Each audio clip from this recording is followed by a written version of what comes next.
കാരണം എന്താ വെച്ച് കഴിഞ്ഞാൽ അതിൻ്റെ ഒരു സത്യാവസ്ഥ എന്ന് പറഞ്ഞു കഴിഞ്ഞാൽ നമ്മളെപ്പോഴും ചോദിക്കുന്ന മിനിമം വേജസിൻ്റെ കാര്യമാണ് നമ്മൾ ഇത്രയും ദിവസം സംസാരിച്ചത്. ഈ 40,000 ആണെങ്കിലും നമ്മൾ മിനിമം വേജസ് എന്നാണ് പറഞ്ഞിരുന്നത്.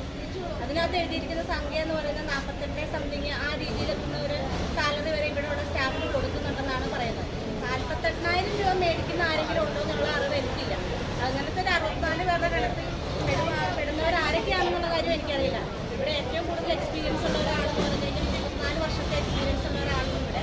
ആ ആൾക്ക് പോലും സംതിങ് ആണ്. അത് ഇവിടുത്തെ ഇൻചാർജാണ്. അതിനകത്ത് ഇൻചാർജ് അലവൻസ്, നമ്മുടെ OT അലവൻസ്, കാര്യങ്ങൾ, IC അലവൻസ്, ഇതൊക്കെ എല്ലാം കൂടെ ചേർത്താണ് അവർക്ക് ആ ഒരു സാലറിയിൽ എത്തിയിട്ടുള്ളത്. അത് 34 വർഷം ഇവിടെ വർക്ക് ചെയ്ത്, ഇവിടെ തന്നെ പഠിച്ച്, ഇവിടെ ബോണ്ട് ചെയ്ത്, ഇവിടെ തന്നെ വർക്ക് ചെയ്യുന്ന ഒരു വ്യക്തിക്കാണ്. അത് 1-2 വ്യക്തിക്ക് അത്രയേ ഉള്ളൂ. അല്ലാതെ 64 പേർക്കൊന്നും അത്രയും സാലറി കിട്ടുന്നുണ്ടെന്ന് എനിക്ക് തോന്നുന്നില്ല.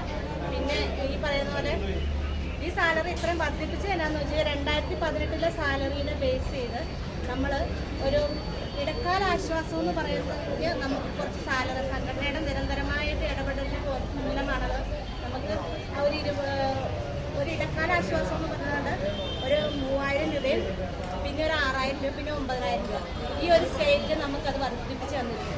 അത് കഴിഞ്ഞ 2 വർഷം മുമ്പ് ആ ഒരു ടേം എത്തിയിട്ടും അത് കൊടുക്കാത്ത ആ സാലറി പോലും തടഞ്ഞു വെച്ചിരിക്കുന്ന ഒരു സമീപനമാണ് നമ്മുടെ മാനേജ്മെൻറ്റിൻ്റെ ഭാഗത്തു നിന്ന് വന്നിട്ടുള്ളത്. പിന്നെ ഈ 2 വർഷത്തിൽ നമുക്ക്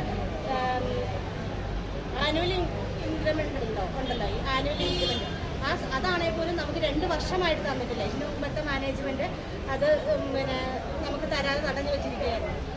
അങ്ങനെയാണ് അതിൻ്റെ ഒരു സംഭവം എന്ന് പറയുന്നത്. പിന്നെ അതിനകത്ത് കൊടുത്തിരിക്കുന്ന ഈ 48,000 രൂപ സാലറി എന്ന് പറയുന്ന സാധനം നമുക്ക് ബേസിക് സാലറി ആയിട്ടുണ്ടെങ്കിൽ നമ്മൾ ആ സമരം ഇന്നും ഇവിടെ അവസാനിപ്പിക്കും. ബേസിക് സാലറി ആയിട്ട് നമുക്ക് 48,000 രൂപ തരുന്നുണ്ടെന്ന് പറയുകയാണെങ്കിൽ നമ്മുടെ ഈ സമരം ഇന്ന് അവസാനിപ്പിച്ച് നമ്മളെല്ലാവരും ഇതിനകത്ത് കയറും. അതിനകത്ത് ഗ്രോസ് സാലറിയാണ് എഴുതിയേക്കുന്നത്, അല്ലാതെ ബേസിക് സാലറിയാണ്. 34-35 വർഷം എക്സ്പീരിയൻസ് ഉള്ളവരുടെ സാലറിയാണ്. ഇവിടെയുള്ള മിക്ക സ്റ്റാഫും തന്നെ 10 വർഷത്തിന് മേളിലുള്ളവരാണ്. ആ സാലറിയുടെ സ്കെയിലാണ് അവർ അതിനകത്ത് എഴുതിയിരിക്കുന്നത്. അതൊരു നല്ല പ്രചരണമാണെന്ന് എനിക്ക് തോന്നുന്നില്ല. അതുകൊണ്ട് അത് ഞാൻ ബോധ്യപ്പെടുത്തിയെന്ന് മാത്രം. നിങ്ങൾക്ക് ഇപ്പൊ കിട്ടുന്ന ബേസിക് എത്രയാണ്? ഇപ്പൊ കിട്ടുന്ന ബേസിക് സാലറി എന്ന് പറഞ്ഞ് 22 സംതിങ്, 22,000. വേറെ ഏതൊക്കെ അലവൻസ് ഒരു തരുന്നുണ്ട്? വേറെ ഇൻട്രീം അലവൻസ് എന്ന് പറഞ്ഞുകൊണ്ട്, അത് ഇടക്കാലാശ്വാസം എന്ന് പറഞ്ഞുകൊണ്ട് ഒരു 9,000 രൂപ, 5,000 രൂപ, 3,000 രൂപ ഈ ബേസിക്കിൽ നമുക്ക് കയറിയിട്ടുണ്ട്. പിന്നെ BDA ആയിട്ട്, പിന്നെ മറ്റ് OT അലവൻസ്, നമുക്ക് കുറച്ച് ഈ സ്പെഷ്യലൈസ് ചെയ്യുന്നിടത്ത് കുറച്ച് അലവൻസ് ഉണ്ട്. ഈ അലവൻസുകൾ അത്രേ ഉള്ളൂ. അല്ലാതെ നമുക്ക് ഇപ്പോൾ പണ്ട് കിട്ടിക്കൊണ്ടിരുന്നതാണ് നമുക്ക് യൂണിഫോം അലവൻസ് എന്ന് പറയുന്നത്. യൂണിഫോം വാഷിംഗ് അലവൻസ് എന്ന് പറഞ്ഞാൽ 500 രൂപ വർഷത്തിലൊന്ന് കിട്ടിയിരുന്നു. അതുപോലും കട്ട് ചെയ്ത ഒരവസ്ഥയിലാണ് നമ്മൾ ഈ 2 വർഷമായിട്ട് പോയിക്കൊണ്ടിരിക്കുന്നത്. അത് ഇപ്പോഴത്തെ ഡയറക്ടേഴ്സിനല്ല, അതിന് മുമ്പിരുന്ന ഡയറക്ടേഴ്സിന് അത് നിർത്തലാക്കിയിട്ട് പോയതാണ്. അതുമൂലം കുറേ ആൾക്കാരെ ഇവിടുന്ന് പിരിച്ചുവിടുകയും ചെയ്തു. അങ്ങനെ കുറച്ച് നാൾ ഞങ്ങൾ ഇവിടുന്ന് സമരം ചെയ്തിരുന്നു. ഞങ്ങൾ അവരെ പൂർണ്ണമായിട്ട് സപ്പോർട്ടും ചെയ്തിരുന്നു.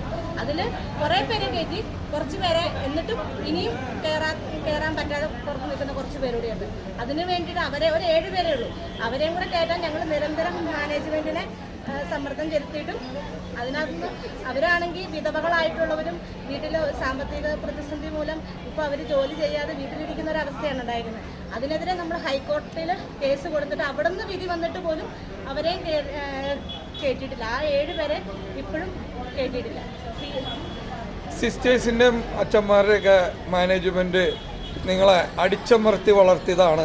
അതായത് നിങ്ങളെന്നല്ല ഉദ്ദേശിച്ച എല്ലാ നേഴ്സുമാരെയും പഠിപ്പിക്കുന്നത് വളരെ ചിട്ടവട്ടത്തോടു കൂടിയാണ്. അവർ ജോലി ചെയ്യിപ്പിക്കുന്നത് അങ്ങനെ തന്നെയാണ്.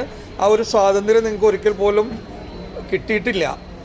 അതിന് ശേഷം UN എന്ന സംഘടന വന്നപ്പോൾ ഉണ്ടായ മാറ്റത്തെക്കുറിച്ച് എന്താണ് പറയാനുള്ളത്? അത് നമ്മളൊരു പഴയ ഒരു രീതി വെച്ച് നോക്കുമ്പോൾ അങ്ങനെയായിരുന്നു. ഇപ്പോൾ നമ്മുടെ ഒരു സംഘടന വന്നേ പിന്നെ അതിനൊരു കൺട്രോൾ ഉണ്ടായിട്ടുണ്ട്. പഴയ ഒരു രീതി വെച്ചുമ്പോൾ നമുക്കറിയാലോ, അവർ ഭയങ്കര ഡിസിപ്ലിനായിട്ട് കാര്യങ്ങൾ മുന്നോട്ട് കൊണ്ടുപോയിക്കൊണ്ടിരിക്കുന്ന ആൾക്കാരാണ്. അപ്പോൾ ആ രീതിയിലായിരുന്നു നമ്മളെ കൊണ്ടുപോയിക്കൊണ്ടിരുന്നത്. പക്ഷേ ഇപ്പോഴത്തെ അവസ്ഥയിൽ കുറച്ചൊരു ജനറേഷൻ ഒരു ഗ്യാപ്പ് വന്നിട്ടുണ്ട്. അതിനനുസരിച്ച് കുറച്ച് മാറ്റം വന്നിട്ടുണ്ട്.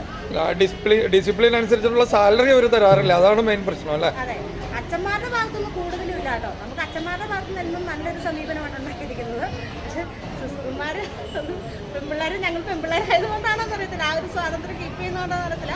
ഞാൻ അവരെ എന്നാലും കുറ്റം പറയുന്നൊന്നുമില്ല. അല്ല, ഇത് പതുക്കെ പറയേണ്ടതില്ല, ആഗോളതലത്തിൽ ചർച്ച ഉള്ളതാണ്. അതുകൊണ്ടാണ് ഞങ്ങൾ ഇങ്ങനെ ഒരു ചോദ്യം ചോദിച്ചത്. ചിലര് മാത്രമേ ഉള്ളൂ കേട്ടോ, അതിനകത്ത് എല്ലാവരും ഒന്നുമില്ല, നമുക്ക് എല്ലാവരും ഒന്നും ഉൾപ്പെടുത്താൻ പറ്റത്തില്ല. ചിലര്, അതും വിരലെണ്ണാവുന്നവർ മാത്രമേ ഉള്ളൂ. അത് അവരുടെ ട്രെയിനിങ്ങിന്റെ ഭാഗമായിട്ട് നമുക്ക് കണക്കാക്കാം. അവരങ്ങനെയാണല്ലോ, ഡിസിപ്ലിൻ കൂടുതലാണല്ലോ അവർക്ക്, അതിന്റെ ആ ഒരു ഭാഗമായിട്ടാണെന്ന് നമ്മളും കരുതുന്നു. അല്ല, ഡിസിപ്ലിൻ അനുഭവിക്കാൻ എല്ലാവരും തയ്യാറാണ്. കാലകാലങ്ങളിൽ സാലറി കൂട്ടി തന്ന ഏത് ഡിസിപ്ലിനും പാലിക്കും. ഇവിടെ ഉള്ളവര് മെച്യൂർ ആയവരാണ്, അവരെ ആരും ഡിസിപ്ലിൻ പഠിപ്പിക്കേണ്ട കാര്യമൊന്നുമില്ല. അതാ പറഞ്ഞ, ഫോറിൻ രാജ്യങ്ങളിലുള്ള ഡിസിപ്ലിൻ പാലിച്ച് തന്നെയാണ് എല്ലാവരും പോണത്. അത് പക്ഷെ അവിടെ ശമ്പള വർധനവ് അതാത് സമയങ്ങളിൽ ഉണ്ടാവാറുണ്ട്. നമ്മളോട് ഇടപെട്ടാലും പിന്നെ നമ്മളെ ഒരു സോഫ്റ്റ് കോർണറായിട്ട് അവർ പിന്നെ ഇടപെടാറുണ്ട് കേട്ടോ. അതിനകത്തൊന്നും വലിയ പരാതികളൊന്നുമില്ല. അല്ല, ഞങ്ങൾ സിസ്റ്റേഴ്സിന് മോശമായിട്ടല്ല, എന്നും ആദരവുള്ള കമ്മ്യൂണിറ്റി തന്നെയാണ്. പക്ഷെ അവരുടെ ചില ക്രൈറ്റീരിയ, അതായത് അവര് അല്ലാതെ നമുക്കതിന് ഒത്തിരി അവര് പീഡിപ്പിക്കുന്നു ഞാൻ പറയുന്നൊന്നുമില്ല, അങ്ങനത്തെ കാര്യങ്ങളൊന്നും അങ്ങനെയല്ല. ഇത് നിങ്ങൾക്ക് ആക്ച്വലി നല്ല കാര്യമാണ്. വിദേശ രാജ്യങ്ങളിൽ ചെല്ലുമ്പോൾ ഡോക്ടർമാർ ഇന്ത്യൻ നേഴ്സിനെ ഓപ്പറേഷൻ തിയേറ്ററിൽ എടുക്കുക, അല്ലെങ്കിൽ ഇന്ത്യൻ നേഴ്സിനെ നോക്കി അസിസ്റ്റ് ചെയ്യാനോ എന്തിനെങ്കിലും അവർ വിളിക്കുന്നത് കൂടുതലും പ്രിഫർ ചെയ്യുന്നത് ഇന്ത്യൻ നേഴ്സുമാരെയാണ്. കാരണം അവരിപ്പോൾ രണ്ടൊച്ചെടുത്താലും ക്ഷമിക്കുന്നത് ഇന്ത്യൻ നേഴ്സുമാരാണ്. ചിലപ്പോൾ ഒരു പക്ഷേ യൂറോപ്യൻ കൺട്രിക്കാരൊക്കെ അത് ഇട്ടേച്ച് പോകും, ഓപ്പറേഷൻ തിയേറ്ററിൽ നിന്ന് ഇട്ടേച്ച് പോയാലുള്ള അവസ്ഥ അറിയാലോ. അതിൽ ഇന്ത്യൻ നേഴ്സുമാർക്ക് അപ്പോൾ അന്ന് ഇവർ നിങ്ങൾക്ക് തന്ന ഡിസിപ്ലിൻ ഒരു പോസിറ്റീവായിട്ടാണ് പലപ്പോഴും അനുഭവപ്പെടാറ്. ആ കാര്യത്തിൽ സിസ്റ്റേഴ്സിന് നമുക്കൊന്നും പറയാൻ പറ്റില്ല. അതുമല്ല, ഞാൻ നഴ്സറി തൊട്ട് സിസ്റ്റേഴ്സിന്റെ സ്കൂളിൽ അന്നൊക്കെ പറഞ്ഞു കഴിഞ്ഞാൽ എന്റെ വീട്ടിലെ കാര്യങ്ങൾ എന്നൊക്കെ വെച്ച് കഴിഞ്ഞാൽ ഞാനൊരു പാവപ്പെട്ട കുടുംബത്തിൽ ജനിച്ചു വളർന്ന ഒരാളാണ്. അന്ന് ഒരുപാട് ഞങ്ങൾക്കൊരു വീട് വെച്ച് തന്ന ഒരു അച്ഛനാണ്. അങ്ങനത്തെ അച്ഛന്മാരും ഉണ്ട്. അതുപോലെ ഞങ്ങളെ സ്പോൺസർ ചെയ്ത്